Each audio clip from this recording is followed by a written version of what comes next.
Nanded CM24 live news पाहण्यासाठी like व subscribe करून बेल आयकॉन दाबा।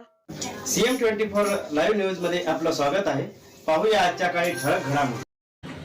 नमस्कार, आपण पाहतात सामान्य जनतेचा आवाज नांदेड CM न्यूज। आज आपण नांदेड परिसरातील कवठा भागामध्ये आहोत आणि या ठिकाणी आज डॉक्टर हंसराजजी वैद्य यांच्या आदेशानुसार भव्य या ठिकाणी ज्येष्ठांची बैठक आयोजित केली होती। नेमकं काय बैठक आहे ते आपण या ठिकाणी जाणून घेणार आहोत। आपल्यासोबत डॉक्टर हंसराजजी वैद्य आपल्यासोबत आहेत। सर, काय सांगणार याविषयी? नमस्कार, मी डॉक्टर हंसराज वैद्य, उत्तर मराठवाडा प्रादेशिक विभाग ज्येष्ठ नागरिक संघ फेस्कॉम नांदेडचा अध्यक्ष या नात्यानं बोलतो।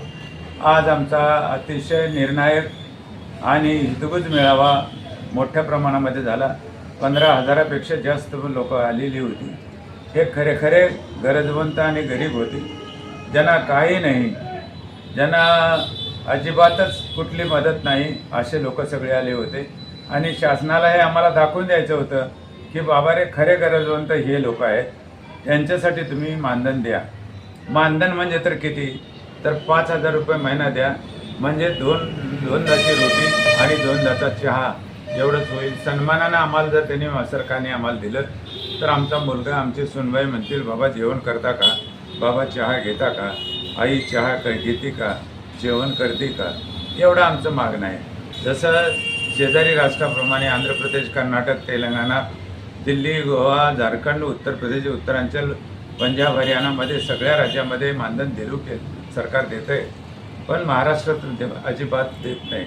महाराष्ट्रामध्ये फक्त लाडकी बहीण हेच त्यांना जवळचं वाटतं, लाडके मायबाप जवळ वाटत नाहीत। आणि म्हणून शासनाला आमची विनंती या मेळाव्याद्वारे केली आम्ही की आमचा वय वर्ष 60च ग्राह्य धरा, आमचं धोरण तंतोतंत अंमलात आणा, आम्हाला राष्ट्रीय संपत्ती म्हणून घोषित करा, आम्हाला महिन्याला फक्त 5,000 रुपये महिना द्या, मानधन द्या। कारण आजपर्यंत आम्हीच तुम्हाला पैसे देत आलो कराच्या रूपाने सगळ्या, आता आमची ऐपत नाही, आता आमच्या अंगातून प्राण गेलेला आहे, शक्ती गेलेली आहे, आम्हाला डोळ्याला दिसत नाही, कानाला ऐकू येत नाही, चालता बरोबर येत नाही, म्हणून कोणी आम्हाला काम देत नाही आणि आम्हाला दामी मिळत नाही। आम्ही कब्बर चहा विकत घेऊन प्यावा म्हटलं तर आमच्याजवळ पैसा नाही। आम्हाला फक्त आणि फक्त आता मानधनाची गरज आहे। आणि म्हणून शासनाला विनंती करण्यासाठी हा मेळावा होता की बाबा रे, आता तरी तुमचे डोळे उघडा आणि आमच्याकडे बघा, तुम्हाला मायबाप आहेत की नाही, तुम्ही म्हातारे होणार आहात की नाही, तुम्ही अति म्हातारे झाल्यानंतर तुम्ही काय करणार आहात, तुम्हाला काहीतरी मिळालं पाहिजे, हा आमचा हेतू आहे। आणि म्हणून शासनाला नम्र विनंती आमची केली की आता आमचं वय 60 वर्षाच्या वर गेल्यामुळं सगळे आजार आम्हाला होतात। आम्हाला कुठल्याही डॉक्टरकडे जायचं, त्याची फीस द्यायची डॉक्टरांची, आणि औषध पाणी खरेदी करायचं झालं, मेलो तरी आमच्याकडे 5 पैसे नाही, आमची मुलं बाळं आमच्यापासून दूर झालेली आहेत, आम्ही करावं तरी काय, पाय करून मरण्याशिवाय आम्हाला गत्यंतर नाही, अशी आमची परिस्थिती आहे। आणि म्हणून शासनाला हेही विनंती केलेली आहे की आमचा आयुर्विमा तुम्ही भरा, शासनाने आमचा आयुर्विमा भरावा आणि आम्हाला रोगमुक्त करण्यासाठी सगळं विनामूल्य मिळावं, हे आमची भावना, आमची मागणी आहे। तसंच आम्ही आजपर्यंत कुठेही गेलेलो नाहीत आणि म्हणून आम्हाला जर कुठं जायचं झालंच तर आम्हाला आता तिकीट कसलंही लागू नये, आम्हाला फ्री असावं। आम्ही आजपर्यंत सगळे कर भरलेले आहोत, म्हणून आम्हाला आता करमुक्त करावं। आम्हाला आमच्यापैकी ज्येष्ठ नागरिकापैकीच एक ज्येष्ठ नागरिक आणि एक महिला ज्येष्ठ नागरिक याच्यापैकी एकाला राज्यसभेवर आणि एकाला विधान परिषदेवर घ्यावं, ह्या आमच्या साध्या साध्या मागण्या आहेत। सगळ्यात महत्त्वाचं म्हणजे मानधन आहे। आणि शासनाला नम्र विनंती आहे, आज जरी शासनाने आमच्या मागण्या मान्य केल्या तर आम्ही शासनाला कधीही पडू देणार नाही। खरे मतदार आम्ही आहोत, कारण आमची मुलं 4 आणि मुलांच्या बायका अशा 4 सुना मिळून जरी असले तरी हे सगळे एका कुण्याही पक्षाला करत नाहीत।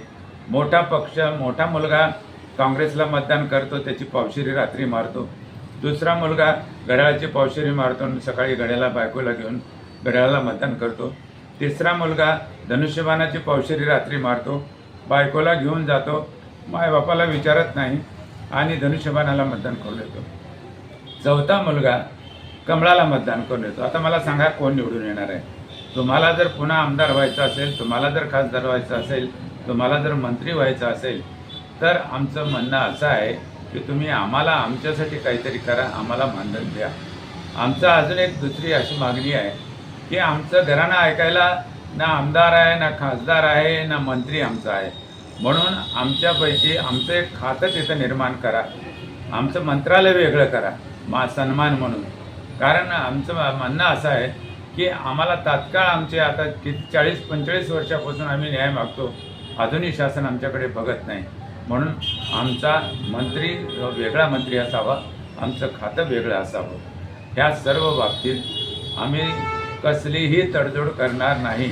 तुम्ही जर आमचं मान्य केलं नाही शासनानं तर मग मात्र आम्हाला युती महायुतीचंही नको, महाआघाडीचंही नको, काँग्रेस नको, राष्ट्रवादी नको, शिवसेना नको, BJP नको, कोणतंही नाही. तर आम्ही आता नोटाला मतदान देणार आहोत. आमचं कुठंतरी दुःख मांडावं आणि आमची वेदना, आमचं नाराजी आमची कुठेतरी नोंदवावी. तर नोंदवायची कशी? तर म्हणून आजचा पर्याय सर्वानुमते असं ठरलेलं आहे की आता नोटाला मतदान करायचं, जर शासनानं मान्यच केलं नाही तर. म्हणून शासनाला कळकळीची विनंती आहे की शासनाने आमचं म्हणणं ऐकावं आणि आम्हाला आमच्या तात्काळ मागण्या मान्य कराव्यात. सगळ्यात महत्त्वाचं मानधन आहे. काही असो, सरकार मला एवढं कळत नाही. सरकार जेव्हा ज्येष्ठांना द्यायचं झालं की गरिबी दाखवतं. यांना 8वं वेतन लागू करायला पैसा आहे, यांना लाडक्या बहिणीला द्यायला पैसा आहे, यांना मानधन वाढवायला पैसा आहे, आमदार खासदाराचं मानधन, मंत्र्यांचं मानधन, सचिवाचं मानधन वाढवायला यांच्याकडे पैसा आहे. मग ज्येष्ठ नागरिकांचं मानधन द्यायला त्यांना काय हरकत आहे? त्यांनी काय करायचं ते करावं, पण ज्येष्ठ नागरिकांना न्याय द्यावा, ज्येष्ठ नागरिकांना मानधन द्यावं, सगळ्या मागण्या मान्य कराव्या. अन्यथा महाराष्ट्रभर हे आम्ही आता नोटाला मतदान केल्याशिवाय राहणार नाही, एवढंच या ठिकाणी सांगतो. त्यातल्या त्यात समजा महाराष्ट्रभर काही हो, पण नांदेड जिल्ह्यापुरतं जर बोलायचं झालं तर आम्ही नांदेड जिल्ह्यामध्ये नोटाशिवाय दुसऱ्याला मतदानच करणार नाही, असं आजच्या बैठकीत ठरलेलं आहे. समजा शासनाने जर मान्य केलं तर आम्ही ह्या शासनाला परत निवडून देऊ. यांनी उभे केलेले सगळे जिल्हा परिषद, पंचायत समिती, नगरपंचायत, नगरपालिका, महानगरपालिकेचे सगळ्या उमेदवाराला आम्ही मतदान करू, अन्यथा आम्ही नोटावरच मतदान करणार. एवढंच या प्रसंगी सांगतो आणि थांबतो. जय हिंद, जय महाराष्ट्र, जय ज्येष्ठ नागरिक चळवळ. धन्यवाद. आज या ठिकाणी हंसराजजी वैद्य यांच्या अध्यक्षतेखाली या ठिकाणी हजारोच्या या ठिकाणी जनसमुदाय ज्येष्ठ या ठिकाणी जमले होते. आत्ताच या ठिकाणी आपण त्यांचा इशारा पाहिलात. जर समजा त्यांच्या मागण्या मान्य नाही केल्या तर त्यांनी नोटावर मतदान टाकणार आहेत. विशेष त्यांनी आत्ताच मतदान कशा प्रकारे होतं याचे देखील या ठिकाणी आकडेवारी सांगितलेली आहे. परिवारामध्ये किती मते असतात आणि किती मते पक्षाला पडतात आणि किती मतांनी सरकार येतं हे देखील सांगितलेलं आहे. तेव्हा शासनाने त्वरित यांच्या जे मागण्या आहेत ते मान्य कराव्या व आपलं सरकार स्थापन करावं व आपलं सरकार येईल या आशेवर राहावं. नाहीतर जर सर्व ज्येष्ठांनी जर नोटावर मतदान केलं तर आपलं सरकार देखील डगमगू शकतं. हे आताच या ठिकाणी डॉक्टर हंसराजजी वैद्य यांनी सांगितलेलं आहे. या ठिकाणी CM न्यूजसाठी संजय कुमारजी गायकवाड. धन्यवाद.